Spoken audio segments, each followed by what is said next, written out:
Bugun biz ertaklar haqida gaplashamiz. A'lochi qizni tarbiyalash. A'lochi o'quvchi sindromi. O'g'il bolagachi? O'g'il bolaga qaysi ertaklarni aytish kerak? Baxtli bolalar kerak, eng zo'r emas. Zulm norma, chunki oxirida mukofot bor. Siz xohlamagandek hayot kechirayotganlarni borib jazolab keladigan o'rtoqmoq bor. Ya'ni sanda xavfsizlik ehtiyojingni hal qilmaydi hatto otang. To'yinamiz shu maskani kiyib yurishdan. To'ppa-to'g'ri bizni to'yib ketamiz. Hamma hayron qoladi. Bunaqa masku. Taqqoslashda faqat ertak emas, ammamizning qizi, qo'shnimizning qizi Nigora magazinchi G'aybulla bizga hamma namuna bo'lgan. Ani qiz qanaqa qilib ertalab ko'cha supurishini bilasanmi? Sen yotasan. Masalan, podsholar ham mashina qilsang qizimni beraman deydi, qiladi, beradi. Har doim chol hech narsani hal qila olmaydi. Ayoli zulmiga chidashga majbur. Borib kelaveradi, aytganini qilib. Eng zo'r variantlari bu bizning dostonli va hamsadagi 5lik ekan. Hammaga salom. Qizil pomadani kuzatayotganlar, barchangizni bu efirda xush ko'rdik. Bugun biz yangi rubrikani zo'r ekspertlardan biri, O'zbekistondagi eng mashhur ayollar orasidagi va hurmatga sazovor ekspertimiz, bizani Qizil pomada kurslarida bizga doimiy ravishda hamkorlik qiladigan Muxtasar Nazarovani studiyamizga taklif qilganmiz. Qizil pomada studiyasiga va Muxtasar opa, siz farzandlar va biz deb nomlangan rubrikamizning ilk mehmonisiz. Zo'r rubrikaga tushiman. Assalomu alaykum. Yana bir zo'r. Bugun juda ham xursandmiz. Siz bilan gaplashadigan gaplarimiz ko'p. Siz bilan ayolning o'ziga bo'lgan ishonchi, munosabatlar haqida, xiyonat mavzulari haqida, oiladagi 3-shaxslar haqida gaplashganmiz kurslarimizda. Eng og'ir mavzular. Ayollarning og'rig'i. Lekin ayollarning yana bitta og'rig'i bor. Farzand. Bu og'riq emas, bu baxtimiz farzand tarbiyasida. Biz ularni juda ham yaxshi ko'ramiz. Farzandimizni hayotimizning mazmuni deb ko'ramiz. Men o'zim 3 ta farzandim bor. Sizda? 5 ta. Voy, asalim. Bugun bildingizmi? Bugun bildim. 5 ta. Plus egzeda oxirgilar. Ha. Demak, gaplashadigan gaplarimiz ko'p ekan siz bilan. bilan. O'sha aytdim-da. Toch tanlanib mana edi. Shunaqa. Endi qizajonlar, diqqat bilan eshitamiz. Bugun biz ertaklar haqida gaplashamiz. Kim uchundir bu oddiy mavzu bo'lib tuyulishi mumkin, lekin men Muxtasar opa bitta narsani ochig'ini aytishim mumkin. Mana men 3 ta farzand katta qilayotgan va uchalasi ham o'g'il bo'lgan bolalarim. Qaysi ertakni aytib berishni bilmayman. O'rtoqmoqni aytib bergim kelmaydi. Ochil dasturxon haqida aytib bergim kelmaydi. 3 og'ayni botirlar haqida aytib bergim kelmaydi. Qizil shapkachi haqida-ku umuman, umuman ertaklar nimaga aytib bera olmayman. Men ochig'ini aytishim kerak-da. Qizil shapkachi ertagi haqida bo'ladigan bo'lsa, meni fikrim bolani hayotga bo'lgan teran qarashi, logik, mantiqiy qarashi buziladi deb o'ylayman. Bo'ri yaxlit yutib yurar ekanda, keyin oxirida borib bo'rini qonini ochishar ekanda, buvisi bilan qizi tiri bo'lib chiqar ekan. Bu mantiqiy buzilishda shu tomonlama aytib bergim kelmaydi, lekin siz psixolog sifatida bolani tarbiyasiga buni ta'siri va bu qanaqa ustanovkalar ertaga qarashlarni shakllantirishi bo'yicha gapirib bersangiz. Zo'r mavzu. Men bugun o'zim shu bo'yicha kontent joylagan edik. Kecha payt joylashibdi. Ertalab bitta kirsammi, mana shuncha noroziliklar yozishgan. Zumrad va Qimmat ertaga bo'yicha joylagandik biz ham. Kechirasiz. Mana shu joyda hozir biz o'sha video bilan bo'lishamiz. Ha, mana bo'lishib ketamiz. Mana shu hozir ko'rasizlar. Shu yerda qo'yib yuborsak bo'lar ekan. Zumrad Qimmat multfilmi va ertagidagi Zumrad obrazi. U har doim maqtalgan. Nimasi uchun maqtaldi o'zi? O'zini his qilmasligi, boshqalarning istaklari uchun o'zini qurbon qilishi va hatto ota himoya qilmasligini ham shunaqa bir ochilgan. Ota erkak-ku, kim qanaqa bo'lganda ham farzandni himoya qilib olish kerak-ku. Lekin bu ertakni aytib berayotganda, eshitayotganda nima bo'lsa ham qulay bo'lishda davom etaver va seni himoya qilishmaslari bu norma. Davom etur, bir kun yuzaga chiqasan degan informatsiya beriladi. Lekin davom etilgan, yo'qotilgan yillarcha. Shunaqa qilib bizni jamiyatda qurbon obrazi maqtaladigan bo'lib qolgan bo'lsa kerak. Qurbon obrazi maqtaladi. Rostdan ham o'zidan kechgan insonlar bizda maqtaladi. Aslida qanaqa? Aslida qurbon obrazi bilan boshqalarga yordam beruvchi, boshqalarni his qiluvchi obraz boshqa. Siz empat bo'lasiz. Insonni his qila olasiz, yordam kerak paytda qo'l cho'zasiz, qurbingiz yetmagan joyda chetga chiqasiz, sizda yumshoqlik bor, halimlik bor, lekin bu bechoralik emas. Mana shu sizdagi yordam berish pozitsiyasidir. Lekin siz qanaqa bo'lgan taqdiringizda ham boshqalarni yaxshi ham san borsan, voy sani qilganing meni rosa yaxshi qiladi-da, san qilganing hech kimga yetmaydi degan maqtovlarni o'zi uchungina yashab yurayotgan bo'lsak va o'zimiz uchun hech narsa qilmayotgan bo'lsak, balki bu qurbon pozitsiyasi. Va biling, mana shu gaplar orqasida aslida san men uchun yashab yuraver, san men uchun joni qo'r, san men uchun qayg'uraver,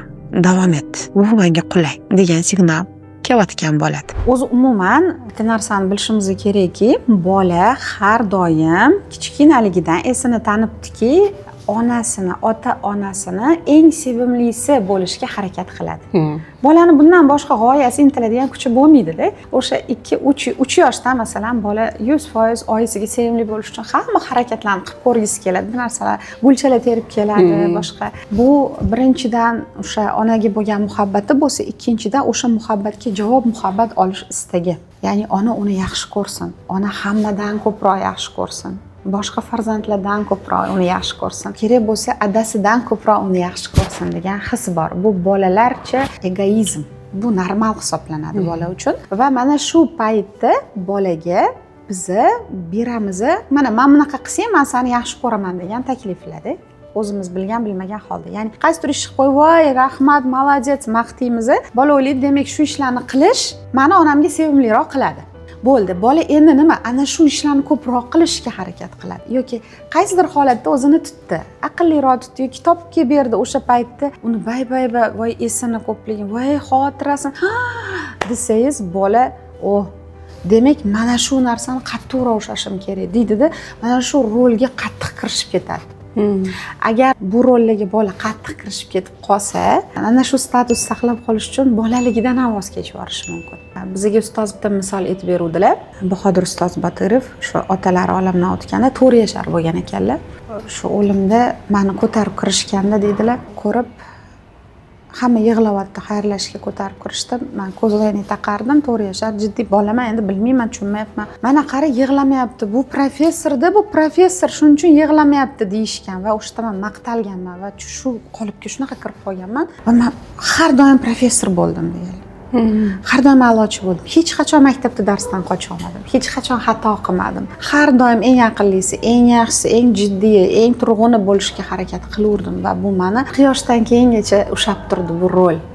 Jon bo'lishga, oddiy odam bo'lishga o'zimga umuman ruxsat bo'lmadi. Qiynaldim, zo'riqdim degan edilar. O'shandan keyin men ham tekshirsam shu, voy buni esini ko'pligini muncha ham xotirasi zo'ra, hech kim eslamaydigan narsani bu eslab turadi dirdilar-da bu. Voy, men narsa qatta ekan desa, yugurib borib topib berganman bir marta. Voy, buni esini deyilgan menga bu juda bir yoqqan shekilli bola holimga bo'ldi.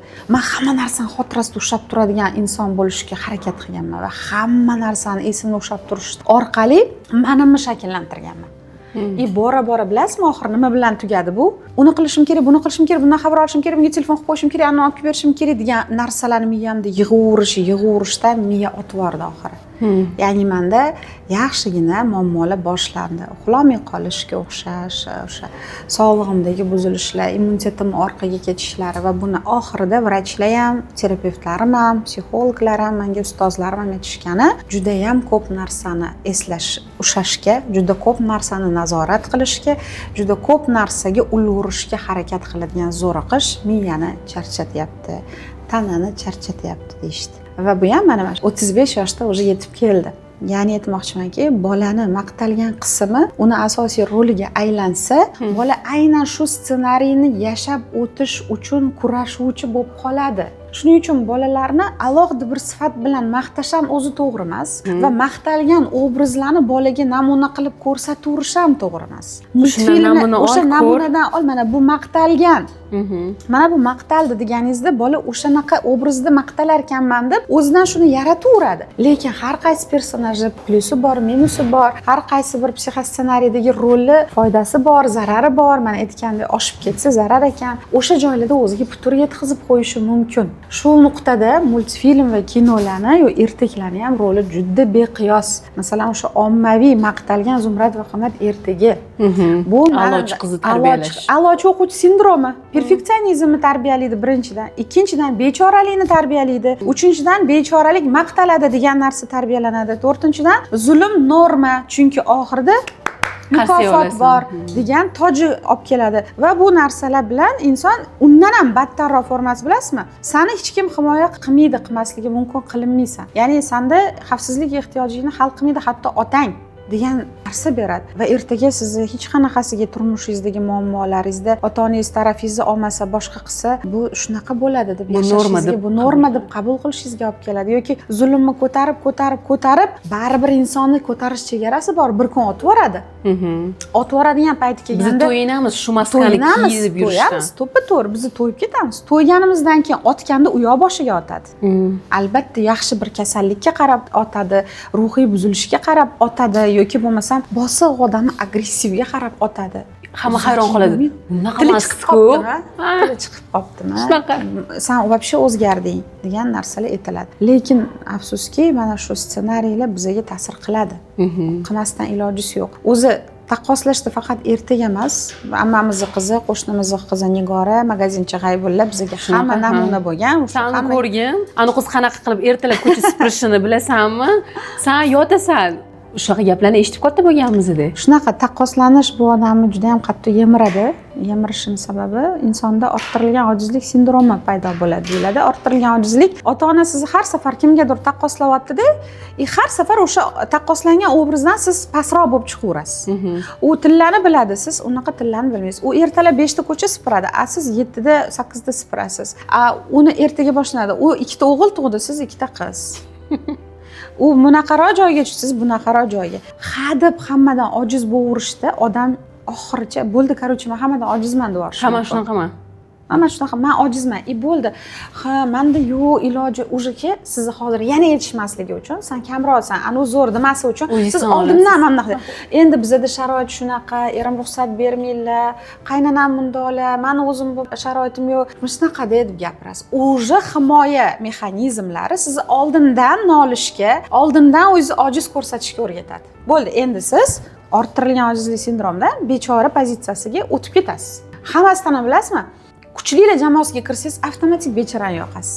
Ha, avtomatik bechorani yoqasiz, chunki kuchlilar jamoasida ularning kuchi bilan teng bo'la olmaysizmi? Hech bo'lmasa bechora bo'ling, ular sizga qarab turib, "Voy, qanday shunday sharoitsizlikda ham, imkonsizlikda ham shunaqa bo'lib yuribdi bu odam" deb bechoraligingiz uchun olqishlashsin, hech bo'lmasa.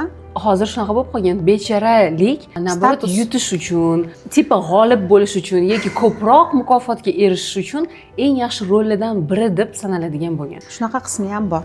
Stop! Bundan-da bomba podkastlarni o'tkazib yubormoqchi emasmisiz? Unda hoziroq pastdagi qo'ng'iroqchani bosib qo'yishni unutmang, chunki eng qiziq va saralari hali oldinda. Qizil pomada YouTube kanalida sizga qiziq bo'lgan bepul, bebaho bilimlar, real tajriba, rost gaplar va eng muhimi hayotingizni o'zgartira oladigan fikrlar bor. To'xtang. Podpiska bosishni unutmang, chunki bu yerda tasodifiy kontentlar yo'q. Hammasi sifat va foyda. Biz Zumrad va Qimmatni muhokama qildik va a'lochi qiz sindromi bizani qaysi yo'nalishgacha olib borishini ko'rdik. Endi o'g'il bola tarbiya, men menga o'zimga qiziq tomonga boraman deb suhbatda. O'g'il bola tarbiyasida mana aytaylik o'rtoqmoq. Bu yerda siz o'zingiz hech narsa qila olmaysiz, lekin sehrli kuchlar keladi-da, siz bir og'iz gap aytasiz, borib jazolab keladi. Masalan, sizga yoqmagan, siz xohlamagandek hayot kechirayotganlarni borib jazolab keladigan o'rtoqmoq bor. Siz hech narsa qilmaysiz, ochil dasturxon deysiz, dasturxoningiz to'kis bo'lib qoladi. Mehnat ham qilmaysiz, boshqa ham qilmaysiz. Qaynar xumcha topib olasiz, mehnat qilmaysiz, o'qimaysiz, hunarli bo'lmaysiz-da, qaynab chiqaveradi boylik. Bolalarimga mana psixossenariy, mana keyin bizda yana nimalar bor edi? Boy va kambag'al. Boy har doim xasis, yomon, kambag'al bechora, yaxshi, eng hayotda zo'r totli kechirayotgan o'sha. O'g'il bolagachi? O'g'il bolaga qaysi ertaklarni aytish kerak?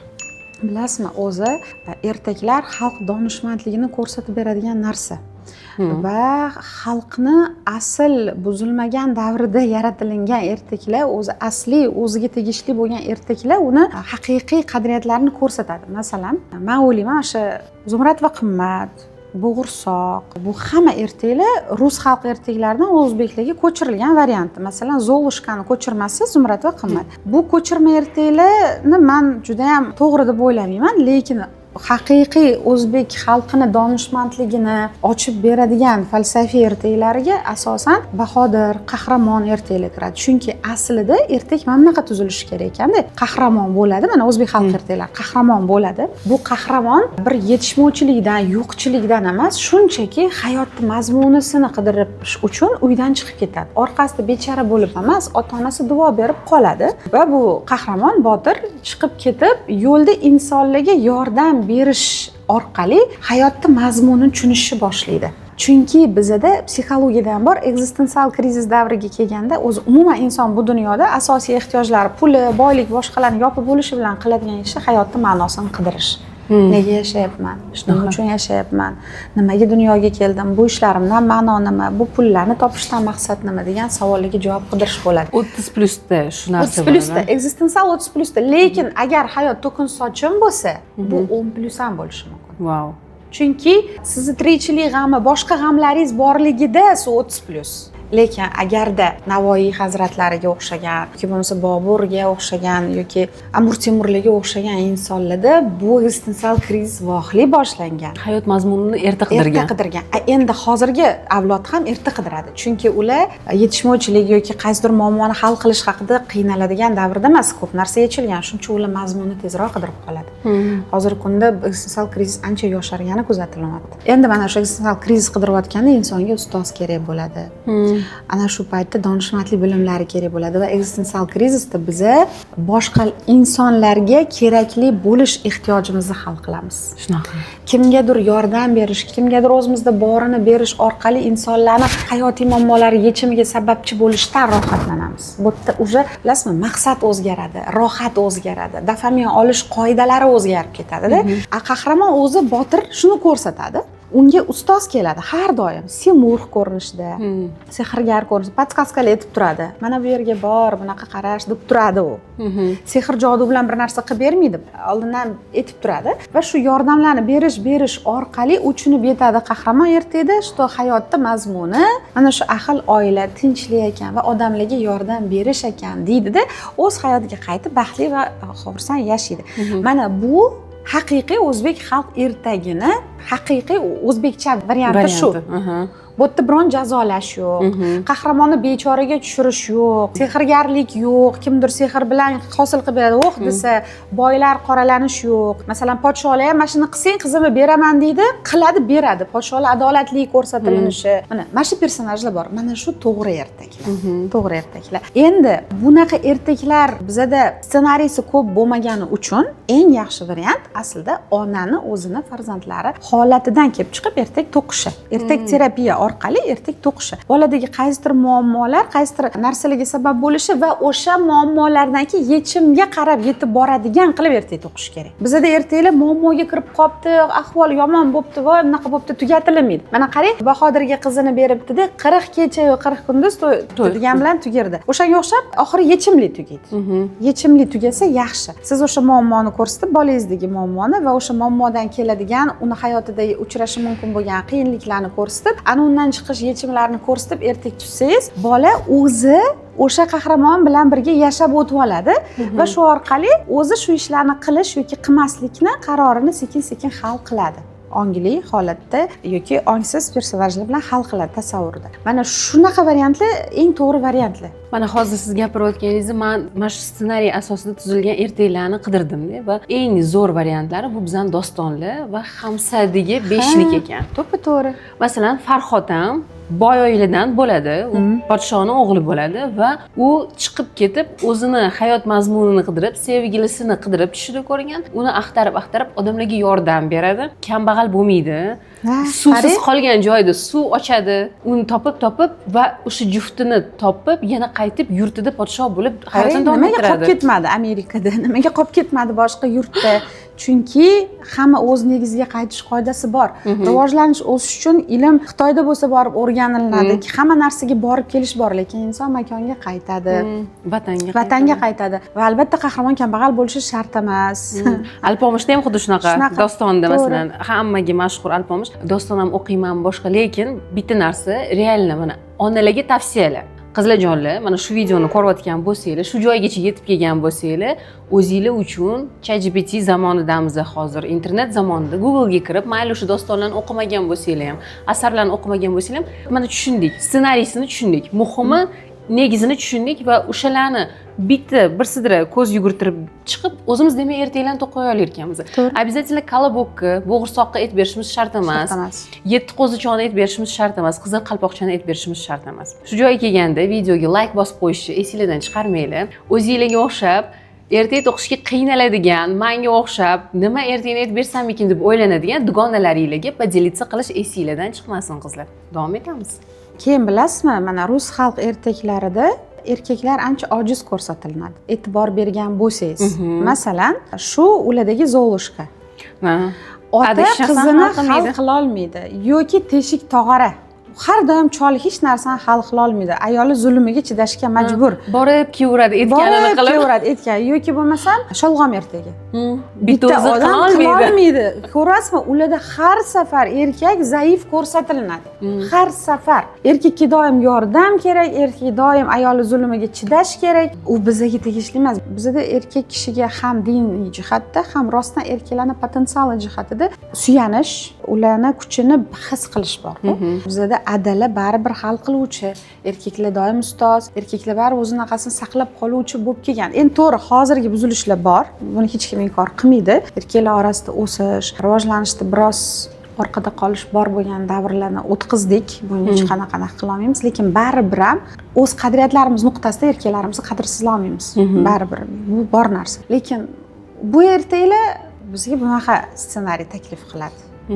Xohlasak xohlamiz. Keyin unutmaslik kerakki, ertaklar orqali, dostonlar orqali, xalq og'zaki ijodi orqali taklif qilinadigan ssenariylar og'izdan og'izga o'tirgani uchun, qayta eshitilavergani uchun har bitta personajda g'irt zumratda bu va g'irt qimmatida ishoning deb namuna sifatida aylanurgancha o'rtacha 20 va 50 yilda o'z natijalarini ko'rsatadi jamiyatda. Shunaqa, mana biz hozir o'sha zumrat ertagida tarbiya topgan qizlar farzandlarimizda o'shani ko'rganimizda hamma bilan bo'lishish kerak, topgan tutganingni hammaga berishing kerak, mukofotingni sen unga loyiq bo'lsang ham mukofotni olishing kerak, doim o'zing bilib ish qilishing kerak, o'shanda kaltaga ham tayyor turishing kerak, maqtovga ham. Maqtov olish uchun doimiy harakatda bo'lishing kerak degan, o'zim uchun o'zim kurashaman. Aksariyat ayollarda men o'zim uchun o'zim harakat qilaman degan narsa real mana shu narsadan kelib chiqqan bo'lsa kerak. Qarangda, agar bola xavf his qilganda, umuman hali o'zini o'zi xavfsizligini ta'minlaydigan yoshgacha yetib kelmaguncha xavf his qilganda uni xavfdan himoya qiladigan, u uchun turib beradigan, uni muammosini yechishga yordamlashadigan insonlar, otasi, onasi borligini tuyib o'smasa, unda xavfsizlik ehtiyoji qolmaydi, ochlik bo'lib qolib ketadi. Va keyinchalik u bu ochligi hisobiga butun dunyoga baribir meni himoya qilmaydi. Baribir erim bu narsamga pul bermaydi. Baribir meni qaynonam yonimga olmaydi, chunki qaynonalarga qizlar kelin bo'ladi, qiz bo'lmaydi. Baribir bu yerda yuzaga chiqmayman. Baribir bu xo'p demaydi degan ishonchsizlik ta'sirida yaxshi o'zlari harakatga kelib ketadi. Ya'ni o'zim hal qila qolaman, o'zim pul topa qolaman, o'zim buni yechib olaman. Chunki baribir menga hech kim turib bermaydi. O'shaning uchun xavfsizlik ehtiyoji bolani ota-ona tomonidan normal qondirilishi kerak va baribir qaysidir masalalarda qiz bolani o'zi kuchi yetmaydigan joylarida otalar buni eslatishlari kerak. Men borman. Va bu narsani hal qilishda men senga qarasha olaman, menga suyanishing mumkin degan informatsiya berilishi kerak toki odam o'sha holatga tushganda trevogaga, ya'ni o'sha besaramjonlik, behalovatlik yoki qo'rquvga yoki hal qilib ketishga kirishib ketish emas, buni hal qilsa bo'ladi va buni hal qilishga menda resurs bor, buni hal qilishga menda yordam bor degan narsani his qilib tinchlana olishi kerak ayol kishi. Lekin agar tinchlana olmasa, siz aytgan holatlar bo'ladi. O'zi pul topadi, o'zi yuguradi, o'zi yeladi, o'zi tipirchilaydi va o'rtada bu narsa zo'rayib ham ketdi ham. O'z qobig'iga o'ralib qolib, menga o'sha hech narsa mumkin emas, demak shunisiga boriga rozi bo'lib o'tirar ekanman. Da, boriga rozichilik bu eng muhim narsalardan biri. Keyinchalik o'sha barakaga ochilishingizga ham boshqaga ham buni tushunamiz. Lekin gapirmay qo'ya qoling, baribir ko'nmaydi.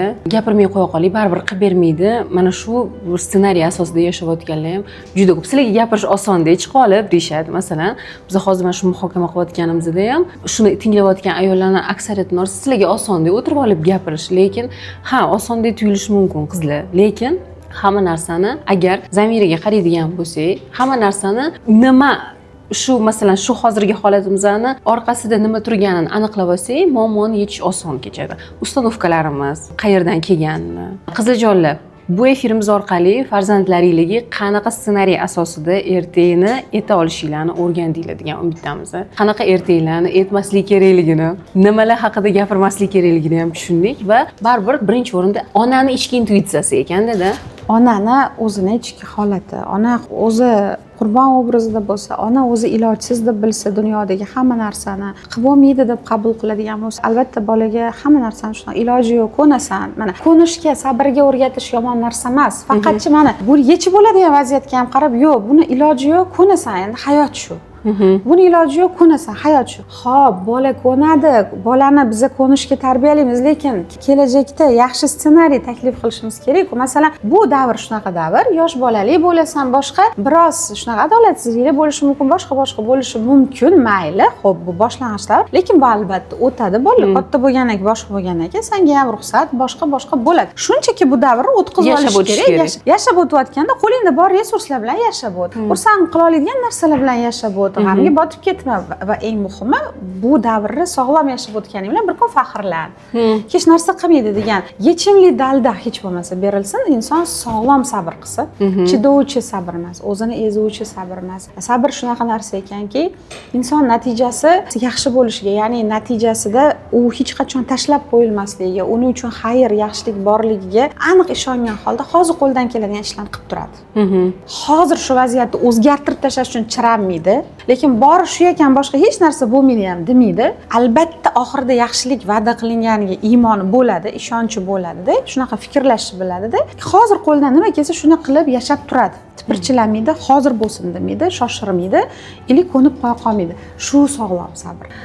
Bizni taslimiyatni, bo'ldi, kerak emas, mendan hech narsa chiqmaydi deyishi yoki bo'lmasam bizani maqtashlari uchun mayli deb turishi sabr deb o'ylaymiz. Dimlash sabr emas.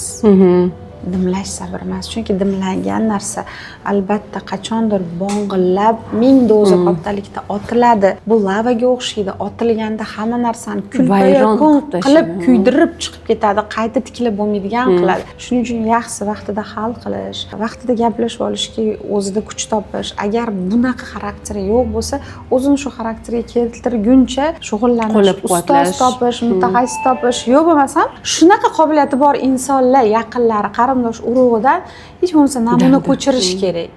Shuni kuzatib, namuna ko'chirish kerak. Iloji yo'q bo'lganda. Biz ayollar rostdan bir-birimizni kuzatib bo'lsa ham o'zgara olamiz. Shunaqa qilib ham o'sa olamiz. Xudo qarab, o'zingizda bor xususiyatga havasingiz kelib, yoki bo'lmasa qaynanangizdagi shu xarakterga havasingiz kelib, bo'lsa ham ko'chirib o'zgarsa bo'ladi. Aslida. Lekin ulardan nafratlansangiz, ularga raqobat qilsangiz, ulardan jahlingiz chiqsa, o'qigani pulim yo'q desangiz, ustoz qilish uchun eng mukammal, eng zo'ri menga ustoz bo'lish kerak, men uchunchasini men semayman desangiz, unda o'sish ham shuncha uzoqlashib ketaveradi. Hozircha minimalidan harakat qilib turamiz. Boridan imkoniyatlarimiz bor darajasida harakat qilamiz va bitta narsani tushunishimiz kerak. Biz o'zimizni qanaqa holatda tutsak, farzandlarimiz ham xuddi shu bizani emotsional energetik maydonimizda katta bo'layotgan farzandlar ham xuddi shunaqa biz kabi katta bo'ladi va bu uchun esa biz o'zimiz namuna bo'lib berishimiz kerak. Xotirjam onani, farzandlar ham xotirjam, yaxshi kayfiyatdagi bolalar bo'ladi. Bolani bor imkoniyatlari, bor resurslari bilan o'z holicha qabul qilishi, hurmat qilishi, shaxs sifatida qadrlashni o'rganishsin. Faqat 5 ga o'qiydigan bola deb yoki faqat mamtga kirish kerak, o'qish kerak, eng baxtlisi bo'lish kerak emas. Baxtli bolalar kerak, eng zo'r emas. Foydali bilimlar uchun rahmat kattakon Muxtasar opa. Darhaqiqat to'g'ri aytdingiz. Biz o'zimiz baxtli hayot kechirishni xohlaymiz, har birimiz. O'zimiz har bittamizning baxt tushunchamiz har xil. Kimgadir nimadir kerak hayotda, kimdir oddiygina kichik narsadan baxtli bo'la oladi. Farzandlarimiz ham xuddi biz kabi, ularning ham baxt tushunchasi turlicha. Va bizani onalar sifatida ularga bera oladigan eng katta narsamiz ularni baxtli hayotlariga yordam berish va o'zlarini baxtli his qilishlari uchun barcha imkoniyat, qo'limizdan keladigan imkoniyatni yaratib berish. Mana shu baxtli bolaliklariga hissa qo'shamiz, chiroyli ertaklar bilan deb o'ylaymiz. Xudo xolasa. Ajratgan vaqtingiz uchun rozi bo'ling. Qizajonlar, videoni tanishlaringlar bilan bo'lishinglar. Sizlar hayotinglardagi umuman bolaliginglarda qaysi ertaklarni sevib o'qigansizlar, sevib eshitgansizlar va u ertaklardan qanaqa xulosalar chiqargansizlar? Kommentariylarda yozib qoldiringlar, har bittasini o'qiymiz. Muxtasar opa, sizga ham tashlab beramiz kommentariylarni, albatta. Har safar O'qib, video foydali bo'lgan bo'lsa, buni ham albatta yozib ketinglar. Bitta like qo'yish esingizdan chiqmasin. Sog' bo'linglar. Keyingi efirda ko'rishamiz. sog' bo'linglar, rahmat.